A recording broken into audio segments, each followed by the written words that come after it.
أعوذ بالله من الشيطان الرجيم بسم الله الرحمن الرحيم هل أتاك حديث الغاشية وجوه يومئذ خاشعة عاملة ناصبة تصلى نارا حامية تسقى من عين آنية ليس لهم طعام إلا من ضريع لا يسمن ولا يغني من جوع وجوه يومئذ ناعمة لسعيها راضية في جنة عالية لا تسمع فيها لاغية فيها عين جارية فيها سرر مرفوعة وأكواب موضوعة ونمارق مصفوفة وزرابي مبثوثة أفلا ينظرون إلى الإبل كيف خلقت وإلى السماء كيف رفعت وإلى الجبال كيف نصبت وإلى الأرض كيف سطحت فذكر إنما أنت مذكر لست عليهم بمسيطر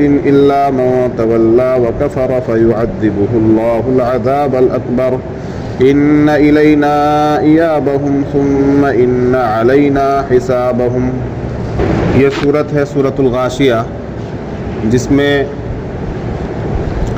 26 آیتیں ہیں، اور اللہ تبارک و تعالی نے اس میں دوزخیوں کا اور جنتیوں کا حال بیان کیا ہے، اور ساتھ ہی دنیا کے عجائبات پر اور دنیا کی کائنات کی تخلیقات پر غور کرنے کے لیے، تدبر اور تفکر کرنے کے لیے کہا ہے،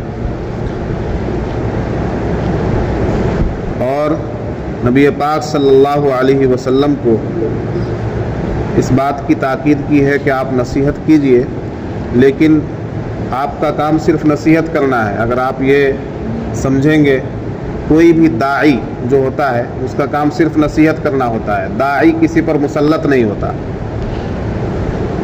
جیسے تبلیغی جماعت والے ہوتے ہیں، وہ اگر یہ سمجھنے لگیں کہ ہماری دعوت سے تو کوئی سن ہی نہیں رہا ہے، کوئی آ ہی نہیں رہا ہے، کوئی نماز کے لیے تیار ہی نہیں ہو رہا ہے، مسجد آباد ہی نہیں ہو رہی ہے، تو کیا فائدہ؟ تو یہ سوچ غلط ہے، اس لیے کہ اللہ تعالیٰ نے اس صورت میں فرمایا فذکر انما انت مذکر، آپ نصیحت کیجیے، آپ کا کام صرف نصیحت کرنا ہے۔ نصیحت پر عمل کرنا یہ تو دوسروں کا کام ہے، اور نصیحت کرنے والے کو، ناصح کو، داعی کو، مبلغ کو اللہ تعالیٰ نے مسلط نہیں کیا ہے کسی پر۔ جب نبی مسلط نہیں ہے تو داعی تو بدرجہ اولا اللہ کی طرف سے کسی پر مسلط نہیں۔ تو نبی پاک صلی اللہ علیہ وسلم کے لیے گویا کہ یہ بہت بڑی بشارت تھی، اور آپ کے لیے باعث اطمینان بات تھی کہ آپ کو مسلط نہیں کیا گیا، چونکہ خود نبی پاک صلی اللہ علیہ وسلم امت کے حال پر بہت زیادہ متفکر رہتے تھے، اور آپ چونکہ آپ کا تعلق امت سے، امت کے کسی بھی طبقے کا آدمی ہو، کافر ہو، ذلیل ہو، گھٹیا ہو، ظالم ہو، جابر ہو، اللہ کا کتنا ہی بڑا دشمن ہو، لیکن نبی پاک صلی اللہ علیہ وسلم کے دل میں یہ چاہت ہوتی تھی کہ یہ بھی اللہ کے فرما برداروں میں داخل ہو جائے، یہ بندہ بھی دائرہ اسلام میں داخل ہو جائے، اور یہ بھی جہنم سے بچ کر جنت میں جانے والا بن جائے۔ تو سب سے زیادہ آپ کو فکر تھی، امت کو صحیح راستے پر لانے کی سب سے زیادہ فکر آپ کو تھی، اور ظاہر سی بات ہے کہ نبی سے زیادہ فکر اور نبی سے زیادہ پرواہ کس کو ہو سکتی ہے کہ نبی تمام لوگوں میں سب سے زیادہ جو رشتہ ہوتا ہے انسانیت کے ساتھ اور امت کے ساتھ، وہ نبی کا ہوتا ہے۔ ایک والدین کا اولاد کے ساتھ وہ رشتہ نہیں ہو سکتا، رشتہ داروں کا کسی رشتہ دار کے ساتھ ایسا رشتہ نہیں ہو سکتا، گہرے سے گہرے دوست کا کسی دوست کے ساتھ ایسا رشتہ نہیں ہو سکتا جو ایک نبی کا اپنی امت کے ساتھ ہوتا ہے۔ اس لیے حدیث میں آتا ہے نبی پاک صلی اللہ علیہ وسلم کے پاس جب کوئی جنازہ لایا جاتا اور فتوحات کا زمانہ آ گیا، نبی پاک صلی اللہ علیہ وسلم کے پاس پیسہ آ گیا اور بیت المال میں اچھی خاصی رقم آ گئی، بہت سی جنگیں آپ نے فتح کر لی، تو اس کے بعد جب کوئی جنازہ لایا جاتا تو آپ معلوم کرتے اس کے اوپر کوئی قرض ہے کیا، کہ ہاں قرض ہے، ٹھیک ہے، اس کا قرضہ میں ادا کروں گا، ٹھیک ہے، تمام لوگوں کا۔ اور پھر صرف یہ نہیں کہ اس کا قرضہ میں ادا کروں گا، بلکہ آپ یہ فرماتے تھے کہ تمام لوگوں میں سب سے زیادہ جو لوگوں کے ساتھ رشتہ ہے وہ میرا ہے۔ شروع میں جب پیسہ ویسا نہیں تھا اور اسلام کے ماننے والے بہت غریب تھے، خود نبی پاک صلی اللہ علیہ وسلم کے گھر میں فاقہ رہا کرتا تھا، تو اس وقت تو آپ قرض دار کے جنازے کو پڑھنے سے انکار کیا کرتے تھے اور کہہ دیتے تھے اپنے ساتھی کا جنازہ پڑھ لو، کیونکہ اس وقت آپ کے پاس بہت زیادہ اثاثہ نہیں تھا۔ اور قرض کا معاملہ ایسا ہے کہ نبی پاک صلی اللہ علیہ وسلم کے اسی عمل سے معلوم چل جاتا ہے کہ کتنا زیادہ اس کا معاملہ خطرناک ہے، کہ ایک آدمی مقروض ہو کر مر گیا اور اس نے اپنے پیچھے کوئی مال بھی نہیں چھوڑا، کوئی اثاثہ بھی نہیں چھوڑا، کوئی ترکہ بھی نہیں چھوڑا جس سے اس کے قرضے کی ادائیگی کی جائے، تو نبی پاک صلی اللہ علیہ وسلم اس کا جنازہ نہیں پڑھ رہے ہیں۔ یہ کہ کوئی اگر چھوڑ کر گیا ہوتا آپ معلوم کرتے کہ اس کے ترکے میں، اس کی وراثت میں اگر مال ہے قرضے کو ادا کرنے کے لیے تو اس کا قرض ادا کیا جائے، اور اگر کچھ بھی نہیں چھوڑ کر گیا، صرف قرض لے کر مر گیا ہے، تو پھر آپ صلی اللہ علیہ وسلم شروع میں جب اسلام کے ماننے والوں کے پاس بیت المال نہیں تھا، پیسہ نہیں تھا، تو آپ کہتے تھے تم لوگ جنازہ پڑھ لو۔ لیکن کچھ ہی دنوں کے بعد جب فتوحات کا زمانہ آ گیا اور جنگ بدر ہو گئی اور احد ہو گئی اور بہت سے فتوحات آپ نے حاصل کر لیے، بہت زیادہ اچھے لوگ اور مالدار لوگ اسلام میں داخل ہو گئے، بیت المال میں اچھا خاصا پیسہ جمع ہو گیا، تو پھر اکثر و بیشتر جنازوں کا حال یہ تھا کہ اگر کسی کے اوپر قرض ہوتا تو آپ یہ بھی نہیں کہتے کہ اس کے ترکے میں سے قرض ادا کر دو، پھر وراثت کی بھی بات نہیں آتی، کہتے اس نے مال چھوڑا ہے کہ ہاں چھوڑا ہے، کہ اس نے جو مال چھوڑا ہے یہ ان کے وارثوں میں تقسیم کر دیا جائے، اس کا قرضہ میں ادا کروں گا، ٹھیک ہے۔ پھر یہ حال تھا آپ کا۔ معلوم ہوا کہ جو امیر المومنین ہوتا ہے اور کسی جماعت کا کوئی سردار ہوتا ہے تو اس سردار کی یہ ذمہ داری ہوتی ہے کہ وہ اپنی جماعت کے تمام لوگوں کے قرضوں کی ادائیگی کی ذمہ داری لے، اپنی جیب سے تو نہیں ادا کرے گا، لیکن بیت المال کا قیام ہو، باضابطہ سماج میں ایسا نظام ہو کہ کوئی قرض چھوڑ کر اگر جائے تو اس کے قرضے کی کم سے کم ادائیگی ہو، کیونکہ ایک آدمی پوری زندگی بھی اگر نماز پڑھ کر چلا گیا اور اس نے حقوق العباد کی ادائیگی نہیں کی تو وہ ساری نمازیں اس کی حقوق العباد میں ہی چلی جائیں گی کل قیامت کے دن۔ سمجھ میں آئی بات؟ تو حقوق العباد کا مسئلہ بہت بڑا ہے۔ بہرحال تو اس صورت میں نبی پاک صلی اللہ علیہ وسلم کو اللہ تعالیٰ نے تسلی دی ہے کہ آپ کو صرف ناصح اور منذر، ڈرانے والا اور مذکر، نصیحت کرنے والا بنا کر بھیجا گیا ہے، آپ کو کسی پر مسلط نہیں کیا گیا۔ تو اگر کوئی بار بار سمجھانے کے بعد بھی نہیں سدھر رہا ہے، راہ راست پر نہیں آ رہا ہے، تو اس کی پرواہ آپ کو نہیں کرنی ہے، اس کے بارے میں ٹینشن نہیں لینا ہے آپ کو۔ فرمایا حل اتاک حدیث الغاشیہ، کیا آپ کے پاس ڈھانپ لینے والی، چھپا لینے والی چیز کی خبر آئی؟ اور وہ کیا ہے؟ وہ قیامت ہے۔ قیامت کو یہاں الغاشیہ سے تعبیر کیا گیا ہے۔ غاشیۃن کہتے ہیں ایسی چیز کو جو تمام چیزوں کو اپنے اندر اپنے گھیرے میں لے لے اور تمام چیزوں کو ڈھانپ لے۔ تو قیامت کی بہت سی تعبیریں قرآن پاک میں اللہ تبارک و تعالیٰ نے بیان کی ہیں، جیسے صاخہ، بہت کرخدار آواز، اسی طرح سے غاشیۃن، یہ بھی قیامت کی تعبیر ہے، اسی طرح القاریہ، کھڑکھڑانے والی چیز۔ تو قیامت کو مختلف ناموں سے اس لیے قرآن پاک میں ذکر کیا گیا ہے کہ قیامت کی ہولناکی معلوم ہو، کہ اس کی جو خطرناکی ہے اور اس کی جو ہولناکی ہے وہ پتہ چلے انسان کو کہ قیامت کوئی معمولی چیز نہیں ہے، وہ بہت بھیانک چیز ہے۔ اس لیے حدیث میں آیا ہے کہ قیامت صرف برے لوگوں پر آئے گی، اچھے لوگوں پر نہیں آئے گی۔ اچھے لوگ قیامت سے پہلے ہی سب چلے جائیں گے، صرف جب برے لوگ رہ جائیں گے تو ان لوگوں پر قیامت آئے گی۔ یعنی قیامت کی جو ہولناکی ہے اور قیامت کا جو خطرناک منظر ہے وہ صرف برے لوگ دیکھیں گے۔ اللہ تعالیٰ محفوظ رکھے۔ تو فرمایا حل اتاک حدیث الغاشیہ، کیا آپ کے پاس آ چکی ڈھانپ لینے والی چیز کی خبر؟ اور وہ کیا ہے ڈھانپ لینے والی؟ قیامت۔ وجوہ یومئذ خاشعہ، کیا ہوگا قیامت کے دن؟ کہ اس دن بہت سے چہرے ذلیل ہوں گے، جھکے ہوئے ہوں گے، ڈرے ہوئے ہوں گے۔ عاملۃ ناصبہ، محنت کش، محنت کرنے والے اور تھکے ہوئے۔ عاملۃ، محنت کرنے والے اور تھکے ہوئے۔ بہت سے چہرے ایسے ہوں گے جو ذلیل ہوں گے، جھکے ہوئے ہوں گے، اور ڈر اور خوف ان کے چہروں سے نمایاں ہوگا، باوجود اس کے کہ وہ ایسا لگے گا کہ انہوں نے بہت محنت کی ہے، بہت زیادہ محنتی ہے یہ آدمی، اور تھکا ہوا ہے، محنت کر کے تھک چکا ہے۔ معلوم یہ ہوا کہ دنیا کی محنت صرف دنیا کی محنت کام نہیں آئے گی. دنیا میں جو ہم لوگ محنت کر رہے ہیں اور دن رات کی جو ہماری یہ محنت ہے، ہم یہ سمجھیں کہ یہ محنت ہمیں آخرت میں کام دے دے گی؟ نہیں. عاملۃ ناصبہ، محنت کرنے کے باوجود بھی وہاں چہرے جھکے ہوئے ہوں گے اور ڈرے ہوئے ہوں گے اور ذلیل ہوں گے. اس کا کیا مطلب ہے؟ آدمی صبح سے شام تک کی اپنی زندگی کا جائزہ لے تو 10 سال سے 20 سال سے 25 سال سے 35 سال سے وہ صرف اپنے بیوی بچوں کے لیے ہی جی رہا ہے اور کچھ نہیں.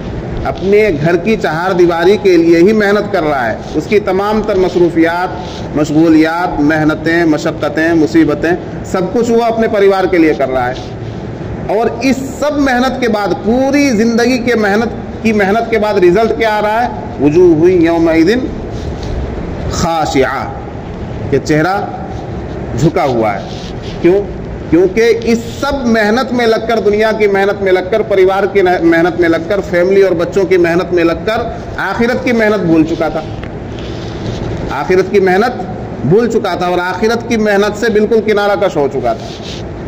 جبکہ زندگی ملی تھی آخرت کی محنت کے لیے، آخرت کی تیاری کے لیے، تو آخرت کی تیاری نہیں ہوئی.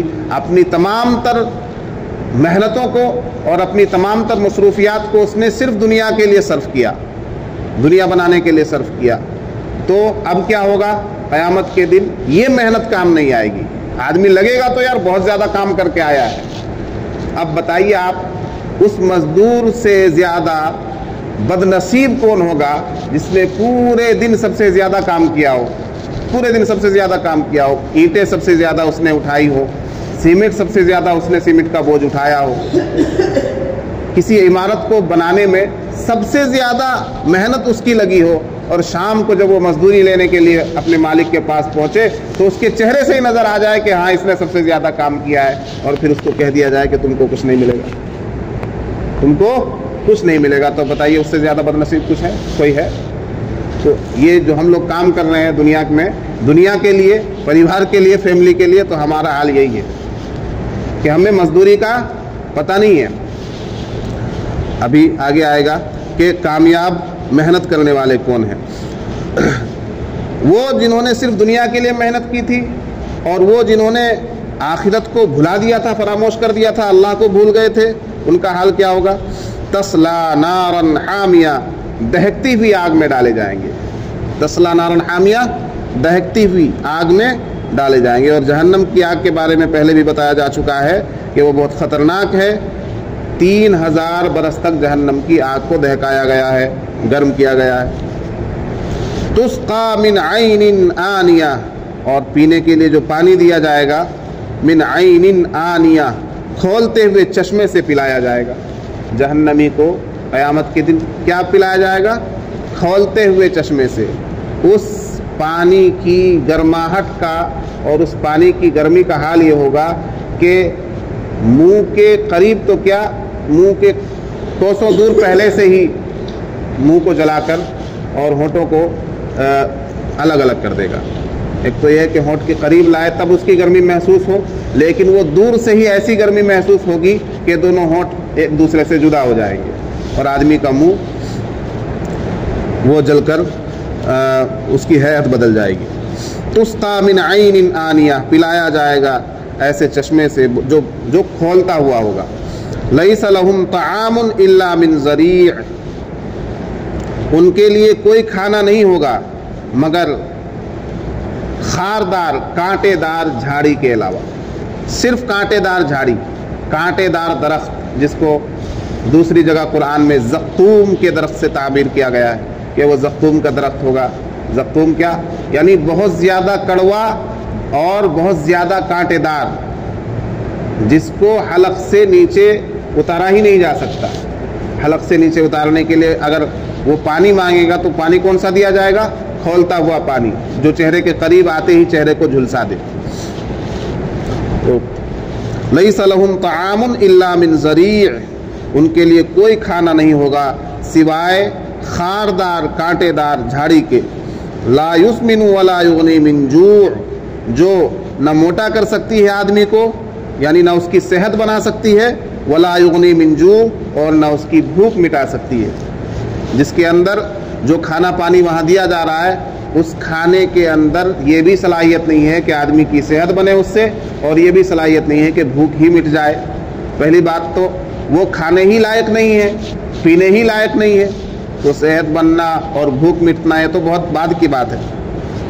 لا یسمنو، وہ کھانا فربا نہیں کرے گا، ولا یغنی من جوع، اور بھوک سے بیزار بھی نہیں کرے گا۔ وجوہ یومئذ ناعمہ، اب آگے جنتیوں کا حال ہے۔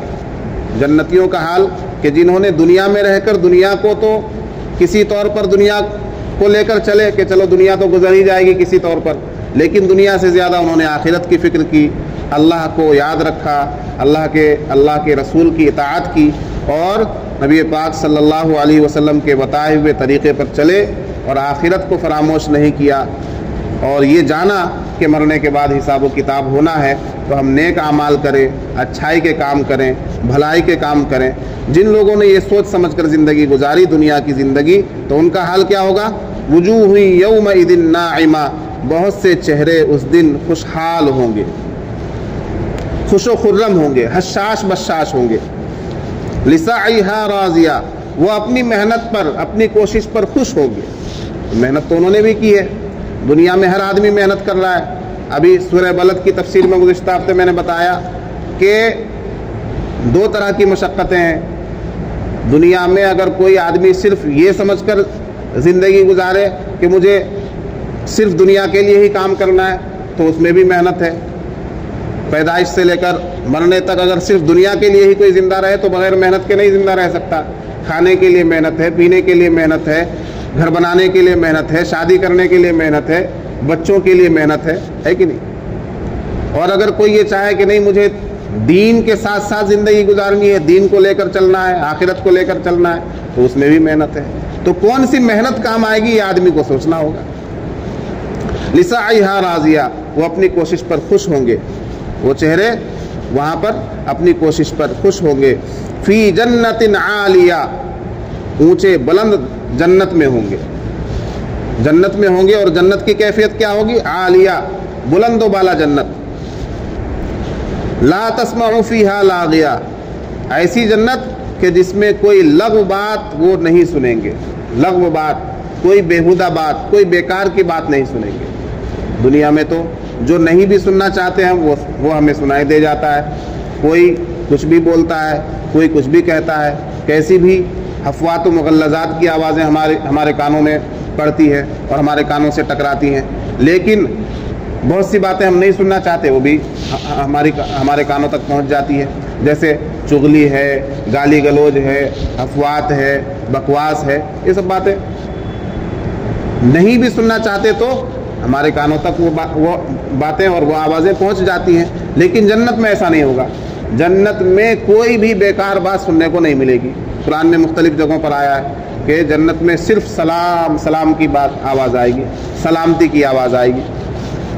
لا تسمع فیہا لاغیہ، وہاں کوئی لغو بات نہیں سنیں گے۔ فیہا عین جاریہ، وہاں ایک بہتا ہوا چشمہ ہوگا، بہتا ہوا چشمہ ہوگا، بہت سے چشمے ہوں گے جنت میں، یعنی کہ نہریں جو ہوں گی وہ ہر طرح کی نہریں ہوں گی، شہد کی نہر الگ ہوگی، دودھ کی نہر الگ ہوگی، پانی کی نہر الگ ہوگی، اور جنت کا پانی اس کے تو کیا کہنے۔ نبی پاک صلی اللہ علیہ وسلم نے فرمایا کہ جنت کی نہریں مشک کے ٹیلوں اور مشک کے پہاڑوں سے ہو کر نکلتی ہیں، تو مشک سے ہو کر جو نہر نکل رہی ہو اس کا حال کیا ہوگا، ہے نا؟ یہاں تو جتنی بھی نہریں ہیں پہاڑوں سے ہو کر آ رہی ہے، جس پہاڑ کی جو خصوصیت ہے پانی میں وہ خصوصیت پائی جاتی ہے، بہت عالی شان پہاڑ ہے، بہت اونچا پہاڑ ہے، صاف ستھرا پہاڑ ہے، تو وہاں سے نکلنے والی نہر کا پانی بھی صاف ہوتا ہے۔ تو مشک سے نکلنے والی جو نہر ہوگی اس کے پانی کی کیا کیفیت ہوگی؟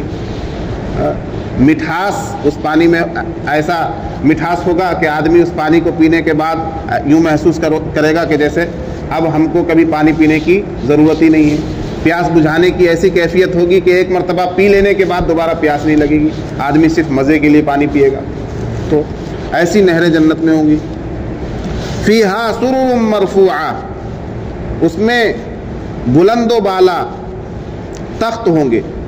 سرر مرفوعہ، بلند و بالا تخت ہوں گے، جن تختوں پر جن تخت کے اوپر جنتی لوگ بیٹھے ہوئے ہوں گے، ہے نا، ان کے لیے اونچے اونچے تخت ہوں گے۔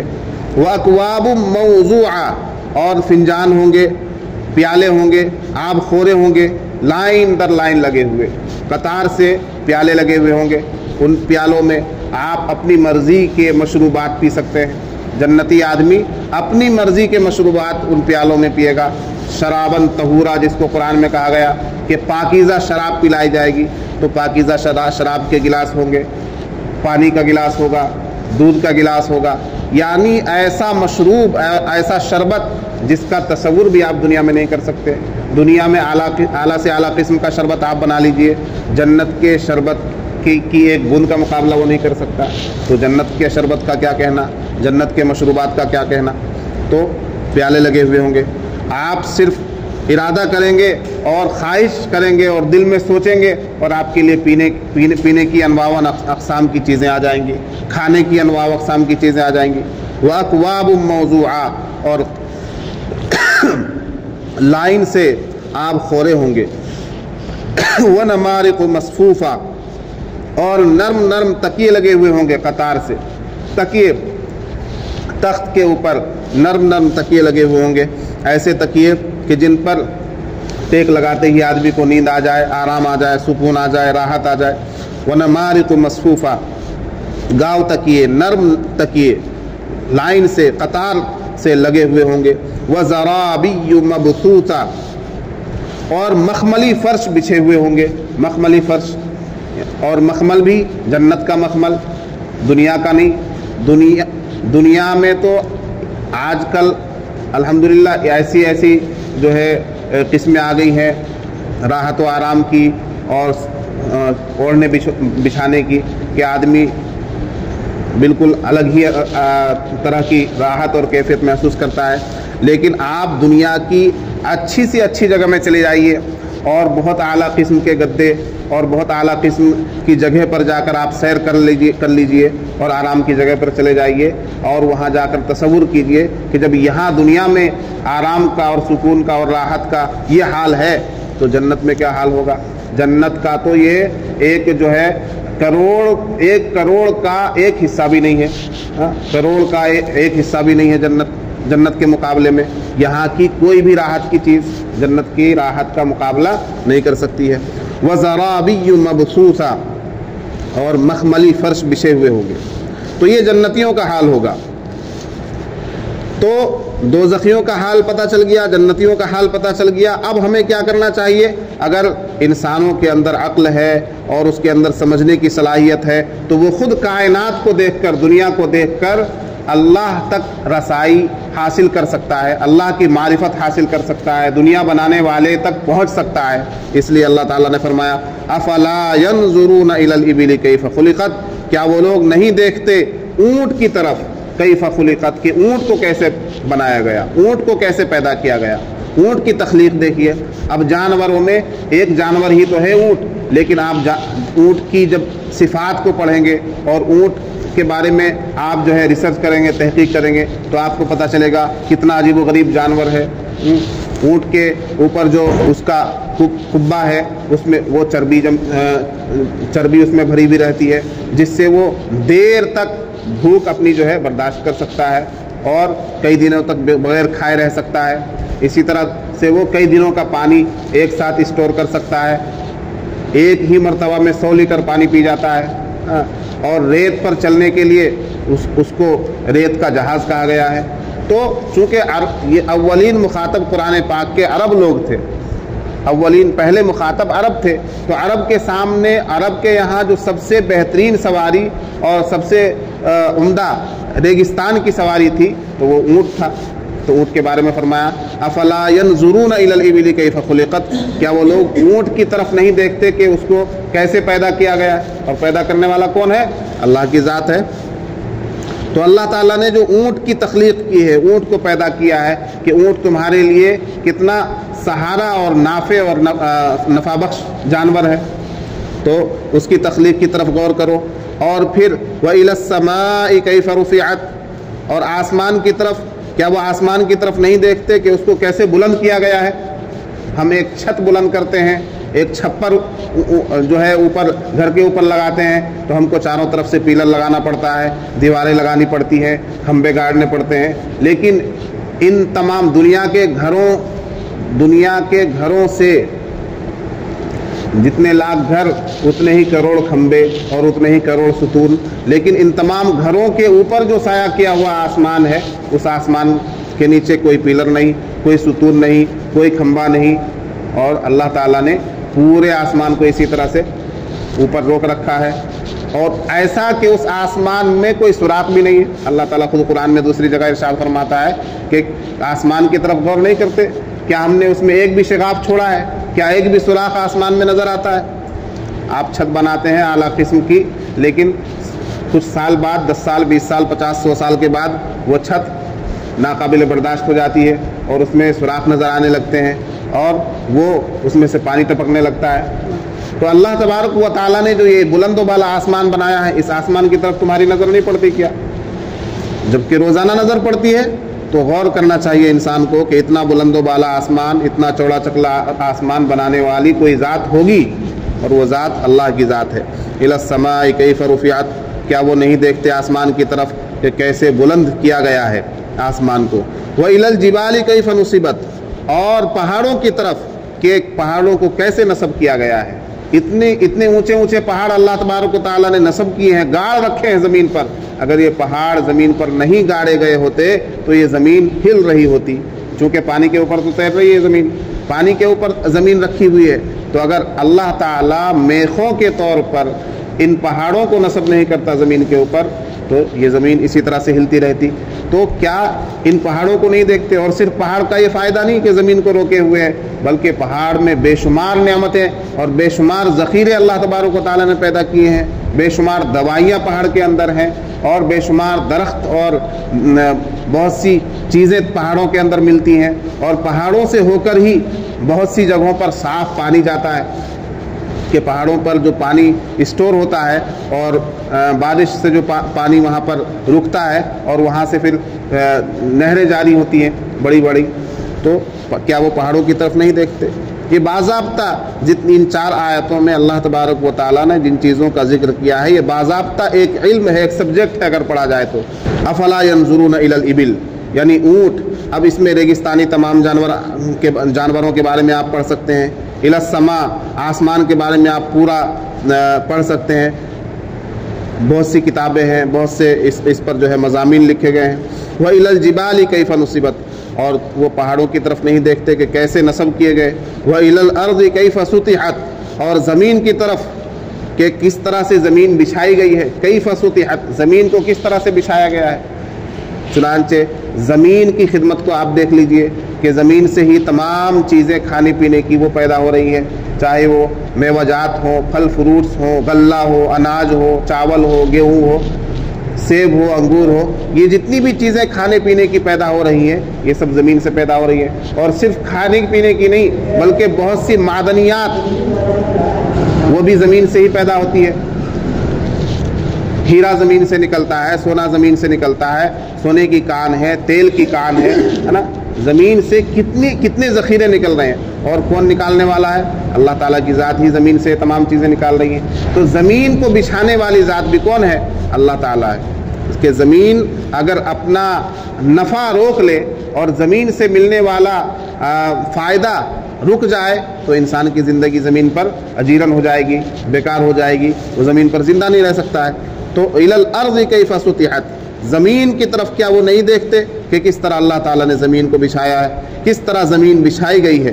فذکر، تو اے نبی آپ نصیحت کیجئے، انما انت مذکر، بے شک آپ نصیحت کرنے والے ہی ہیں، لست علیہم بمسیطر، آپ ان پر مسلط نہیں کیے گئے ہیں، الا من تولا وکفر، مگر وہ جس نے روگردانی کی، منہ پھیر لیا، وکفر، اور کفر اختیار کیا، جس نے منہ پھیر لیا اور کفر اختیار کر لیا، یعنی وہ منکر ہو گیا اسلام سے، ایمان سے، نبی سے، اللہ سے، رسول خدا سے، تمام چیزوں سے منکر ہو گیا کہ میں کسی چیز کو نہیں مانتا، میں آخرت کو نہیں مانتا، میں عذاب کو نہیں مانتا، میں قبر کو اور حشر کو نہیں مانتا، جو تمام چیزوں سے منکر ہو گیا، تو پھر اس کی پرواہ آپ مت کیجیے. آپ مسلط نہیں کیے گئے ہیں، آپ تو صرف سمجھانے کے لیے بھیجے گئے ہیں، داعی اور مبلغ بنا کر، نبی بنا کر بھیجے گئے. فرمایا فذکر، تو آپ نصیحت کرتے رہیے، انما انت مذکر، بے شک آپ تو صرف نصیحت کرنے والے ہی ہیں، لست علیہم بمسیطر، آپ ان پر مسلط نہیں کیے گئے ہیں، الا من تولا وکفر، مگر وہ جس نے کہ منہ پھیر لیا، وکفر اور کفر کیا، انکار کر دیا، فیعذبہ اللہ العذاب الاکبر، تو اللہ تبارک و تعالیٰ اس کو عذاب دے گا، بہت بڑا عذاب. اللہ تعالیٰ اس کو عذاب دے گا، کیسا عذاب؟ عذاب الاکبر، بہت بڑا عذاب. ان الینا ایابہم، کیسے عذاب دے گا؟ کیونکہ سب کو دنیا میں بھیجنے والا ہی اللہ ہے، تو ظاہر سی بات ہے کہ سب لوگ لوٹ کر کہاں جائیں گے؟ اللہ ہی کے پاس جائیں گے. پانی میں ڈبو دیا جائے، آگ میں جلا دیا جائے، یا راکھ بنا کر اڑا دیا جائے، لوٹ کر تو کس کے پاس جانا ہے؟ اللہ ہی کے پاس جانا ہے. ان الینا ایابہم، بے شک ان کا لوٹنا ہمارے ہی پاس ہے، ان کا لوٹنا اور واپس ہونا یہ ہمارے ہی پاس ہے. ثم ان علینا حسابہم، پھر ہمارے ہی ذمے ہے ان کا حساب و کتاب، ہم ہی ان کا حساب لیں گے. تو اگر وہ آپ کے سمجھانے سے، آپ کی نصیحت سے، آپ کی دعوت سے، آپ کی تبلیغ سے راہ راست پر نہیں آتے ہیں، تو آپ پرواہ مت کیجیے ان کی، اس لیے کہ ان کو ہمارے پاس لوٹ کر آنا ہے، اور ہر حال میں لوٹ کر آنا ہے. پھر ان کا حساب و کتاب ہم ہی لیں گے. تو جو اچھائی کے کام کر کے آئے گا، جو ایمان اور اعمال کے ساتھ آئے گا، اس کے لیے نیک انجام ہوگا، اس کے لیے جنت ہوگی. اور جو برائی کے اعمال لے کر آئے گا، اور جو برا بن کر آئے گا، جو کفر کے ساتھ آئے گا اور ایمان کو چھوڑ کر آئے گا، تو اس کے لیے پھر عذاب ہی عذاب ہوگا، اور جہنم اس کا ٹھکانہ ہوگا. ٹھیک ہے، اللہ تبارک و تعالی ہمیں راہ راست پر چلائے اور جنت ہمارا ٹھکانہ بنائے. آمین. سبحان اللہ بحمدہ، سبحانک اللہم وبحمدک، ونشہد ان لا الہ الا انت، نستغفرک ونتوب الیک. سبحان ربک رب العزة عما یصفون، وسلام علی المرسلین، والحمد للہ رب العالمین.